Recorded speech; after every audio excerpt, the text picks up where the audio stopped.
आपण पाहतो की 6-6 महिन्याचे छोटे छोटे बाळ घेऊन आपल्या बऱ्याच भगिनी आलेल्या आहेत। काही महिला आपल्या मुलं शाळेत गेलेल्या आहेत तरी सुद्धा त्यांना सोडून इथपर्यंत आलेल्या आहेत। तर हा जो लढा आहे तो हा हक्काचा लढा आहे आणि या लढ्यासाठी आमच्या भगिनी इथे एवढ्या संख्येने उपस्थित आहेत।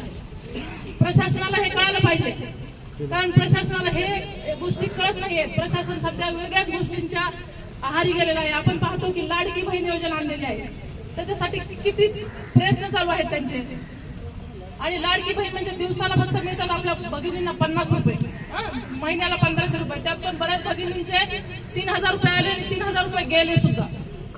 म्हणजे अशी परिस्थिती आहे, एकीकडे द्यायचं दुसऱ्या हाताने घ्यायचं। आपल्याला हक्काच्या सातबारासाठी लागतात किती, तर ते सातबारा आपण जर महसूल भरला तर तो आपल्याला सातबारा मोफत दिला पाहिजे प्रशासनानं, पण तो मोफत मिळत नाहीये आणि त्यासाठी आपल्याला 16,000 मोजायचे असतात, म्हणजे हे भ्रष्ट पद्धतीने। आणि जर आपण सातबारा मागायला गेलो तर सांगतात तुकडा बंदी आहे, म्हणजे तुकडा बंदी आहे म्हणजे नेमकं काय आहे। मग जर तुम्हाला पैसे दिले तर तुकडा काढून फेकता येतो आणि पैसे नसले तर तुकडा बंदी। ही परिस्थिती आहे आपल्या देशाची। एकीकडे लाडकी बहीण म्हणायचं, दुसरीकडे बहिणीवर एवढा भ्रष्टाचार अत्याचार होतोय सध्या। या अत्याचारामुळे महिला सध्या सुरक्षित नाही। लहान मुलीपासून 4 वर्षाच्या मुलीपासून ते 70 वर्षाच्या महिलेपर्यंत महिला सुरक्षित नाही। त्यासाठी आपण पिंपरी चिंचवडमध्ये मोठी रॅली आपली 2-3 दिवसापूर्वी झाली। म्हणजे हे सगळं करण्याची गरज पडते। म्हणजे प्रशासन काय करतं, दुसरीकडे भ्रष्टाचार, जिथं की आम्ही स्वतःच्या हक्काने एखादी छोटीशी जागा घेत असतो तर त्याच्यावर पण आमचा अधिकार नाही। म्हणजे आमच्याकडे सातबारा नाही म्हणजे आम्हाला कुठलीच सुविधा नाही। आता रिंग रोड येत आहे, रिंग रोड जर आला तर तिथे जर घरं उठवली गेली तर सातबारा जर मूळ मालकाच्या नावावर असेल तर तुम्हाला त्यातनं 1ही रुपया मिळणार नाही। मग आपण आपल्या हक्कानं जागा घेऊन यांना महसूल भरून आपल्याकडं इंडेक्स 2 असून आपल्याला त्याचं काहीही मिळणार नाही। हा असा कायदा, त्या कायद्यामधल्या पळवाटा। म्हणून आपल्याला लढलं पाहिजे भगिनींनो।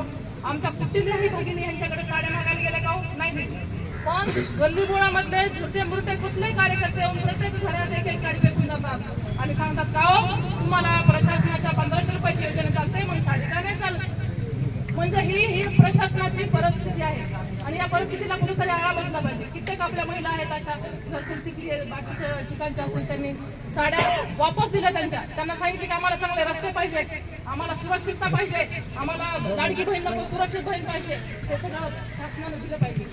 पण फक्त ही परिस्थिती सध्या अशी त्यांनी करून ठेवलेली आहे की सत्तेसाठी पैसा आणि पैशासाठी सत्ता। म्हणजे ज्यावेळेस सत्ता हातात आली, सत्ता हातात येण्यासाठी पाहिजे ते वाटायचं, बिर्याण्या वाटायच्या, पैसे वाटायचे, मतदान घ्यायचं, निवडून यायचं आणि निवडून आल्यानंतर मग मात्र आपल्या सामान्य लोकांसाठी काहीही मूलभूत सुविधा नकोय। आपण ज्या लोकांना निवडून देतो त्याने आपल्यासाठी रस्ते केले पाहिजे, लाईट आली पाहिजे, पाणी आलं पाहिजे, चांगल्या पद्धतीने आपल्याला कचरा उचलण्याची सुविधा पाहिजे। हे सगळं करत नाही। करतात काय तर 100-200 रुपयाची साडी कुणाला मिळत नाही का हो? आपल्या भगिनींना सगळ्यांना मिळते, पण ते डायरेक्ट आणून घरात फेकून जातात, कुणाला दबावाखाली घेतात। ही सगळी परिस्थिती तिथं चालू आहे आणि म्हणूनच सर्व समस्त भगिनींना मला सांगायचंय की आपल्याला आपल्या हक्कासाठी एकजूट करून लढलं पाहिजे। आपण जर लढलो नाही तर आपण काहीही करू शकत नाही। नवनवीन घडामोडी आणि ताज्या बातम्या पाहण्यासाठी जनशक्ती यूट्यूब चॅनेलला सबस्क्राईब करून बेल आयकॉनवर क्लिक करायला विसरू नका।